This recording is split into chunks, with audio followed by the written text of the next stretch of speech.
Ladies and gentlemen, welcome back to Wuthering Waves. In today's video, we're talking Jiyan and whether the man is worth pulling. We're going to go through his skills summary, his pros, his cons, and the biggest free-to-play issue that I personally have with going for this guy.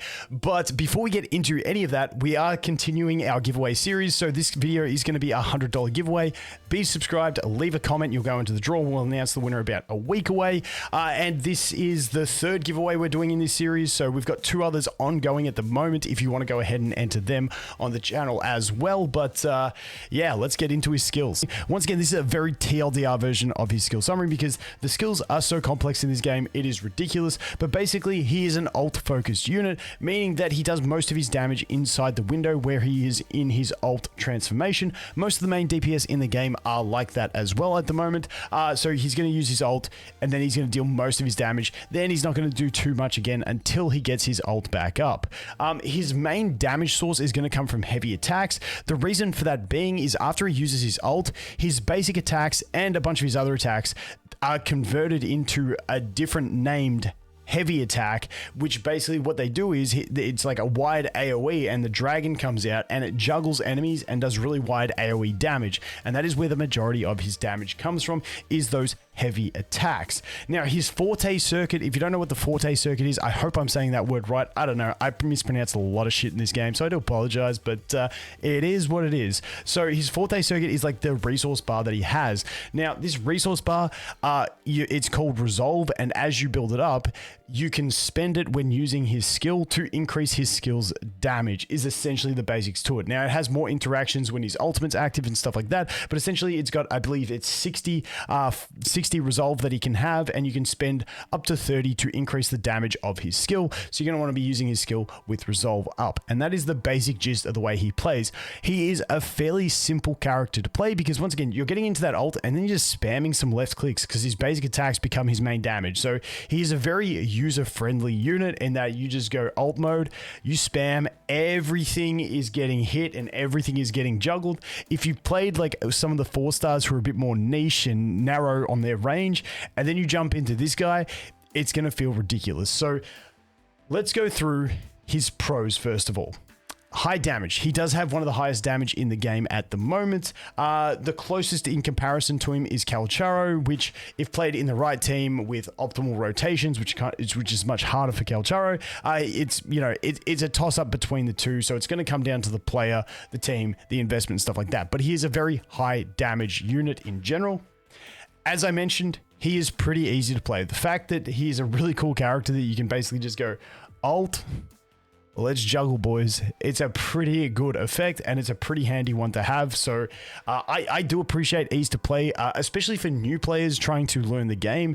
If a character is easy to play, it allows you to focus more on the mechanics and stuff like that as you are learning the game. More advanced players may not like that he's easy to play because it loses a bit of the fun in the game for some people. I completely understand that. I put it in here as a pro though, because I think for the majority of people, having an easy to play character is going to help you on your beginning your gameplay in the game if you haven't touched it at all before and you're not too comfortable with all the mechanics inside the game, because learning your dodge windows, your parry windows and stuff like that is going to be a big thing. The next positive is his AoE and his CC. Once again, in that ult mode, he's just like, he's just so comfortable.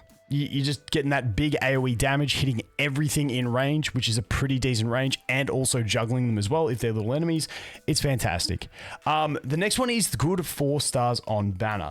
So he's got Mortefi on his banner, and Mortefi with his outro skill buffs heavy attacks. Now we also have Alto, or I believe that's his name, the other guy with the pistols, who buffs just the arrow damage because he's an arrow damage dealer, and they're both really good for him at basically no dupes. But the great thing about Mortefi is the fact that he's on the banner is you can get dupes of Mortefi, and Mortefi's dupes further increase his buffing capabilities, which is what is fantastic about Mortefi, is you can you can continually make him better for Jiyan by getting those dupes of him. So having Mortefi on his banner is definitely a positive, because you're not just getting the character himself, but you're currently getting one of his best buffers as well on that banner. On top of that, on his banner is also Danjin, who is a 4-star DPS, and she is a really solid 4-star DPS. She's a harder one to play because she likes bringing herself down to 1 HP, and you can die in the overworld, but for bossing, she's a really fantastic unit. So you got two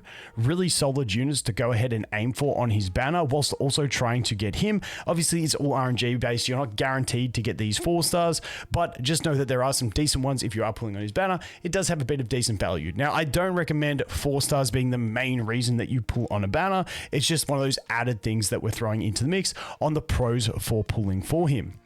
The next one is that he is amazing in the overworld. I feel like I'm on repeat here, but the fact that he can juggle things so easily is fantastic. Now, I wouldn't say he's the best in the overworld, but he is definitely amazing for it. The problem is that he doesn't have the reliable access to that super wide AoE, because he does need his ult. But, if you're generating some ult energy, killing a couple single enemies, you get into a big group, you just ult, you kill them. It's super fantastic. Once again, for getting those echoes and just getting through your basic playthrough of the game. It's so much easier than trying to use some of the other DPS who don't have the range that he has. So for the overworld, it's fantastic. And I know a lot of people say, yeah, but who cares about the overworld?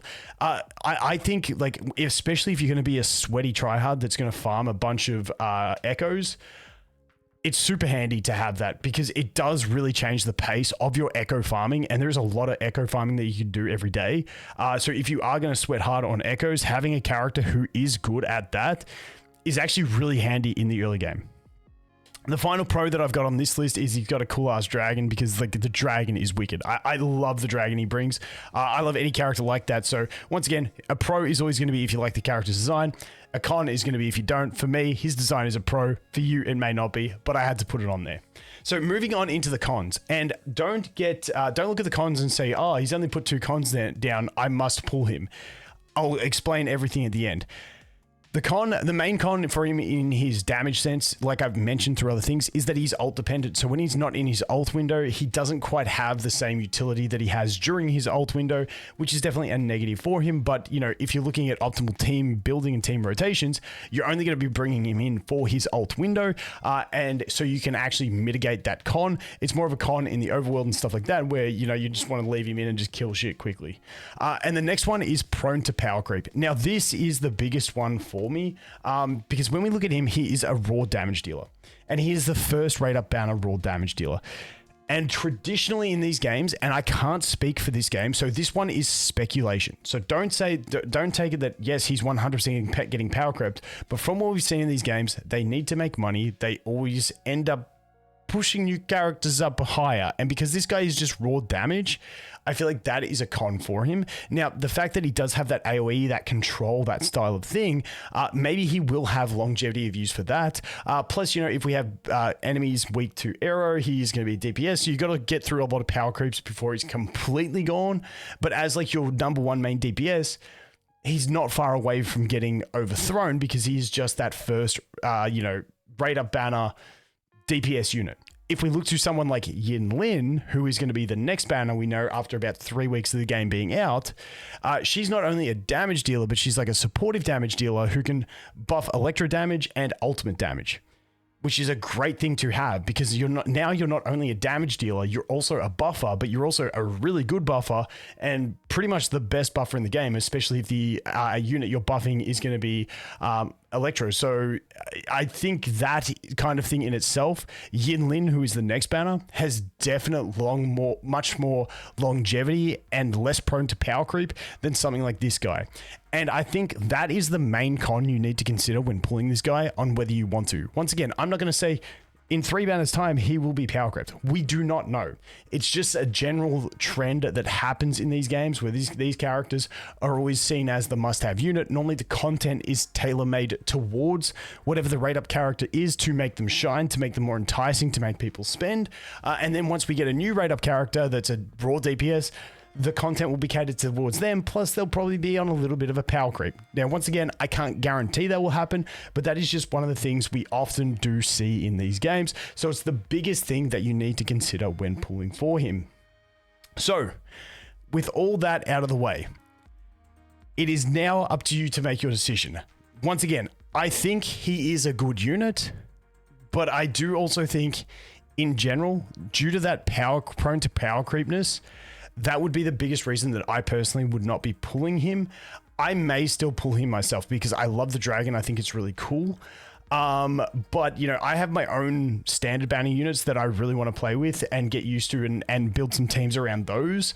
So that's what I'm more focused on currently. His team, his core team with Mortefi, it doesn't seem as fun to me as some of the more like some of the less meta teams that I want to build. So that is my personal take. When I first saw him, I was like, I am 100% pulling this guy. And now that I've thought through my process a bit more, I think I am going to do a bit of that saving one. I don't even know if I'm personally going to pull for Yin Lin. I'm not a huge fan of her. But yeah, I'm more of that saving guy, and I try and wait for someone that just makes me go, yes, 100% this is a must. Once again, if I felt like he had more longevity, I would 100% be pulling for him. But once again, there is that fact that, you know, pulling now does help you build out your roster and stuff like that. Even get some, you know, get some of those 4 stars. Once again, that's not the reason you should do it, but there is a lot of pros, and a couple big cons that you got to consider in this guy before you go for it. So you guys let me know, are you going to pull for him or are you going to skip him? I'm sort of, once again, I'm on the fence. I think I'll end up doing like 10, 20 pulls into the banner because I always have this thing when I get into any game where it's like, okay, I want to skip this character, but if I got them for a 10 pull, I'd take him. And worst case, I put that 10 pull in. He's got some pretty good 4 stars and I just get 10 pity towards the next character. So that's something else you could do. And I will definitely be putting at least 10 pulls into it just for the gamba of it. And then because if anyone came into the game and said, hey, if you just spend 10 pulls, you're guaranteed to get yourself a Jiyan, everyone would do it. So I'm just like, man, I'm just going to gamble those 10 pulls and see how we go. So that is me. Don't get in the gamble mindset. It's not good for you. Be free to play. It's the way to be. Or spend, you do you. I don't really give a shit. I'm going to be free to play because I quit every account I spend on and it's an issue for me as a content creator. But I'm just rambling now. Don't forget to be subscribed, leave a comment, enter the draw. Let me know what you're doing with Jiyan. As always, guys, thanks for watching. Hope you have an awesome day, and I look forward to seeing you in the next one. Cheers.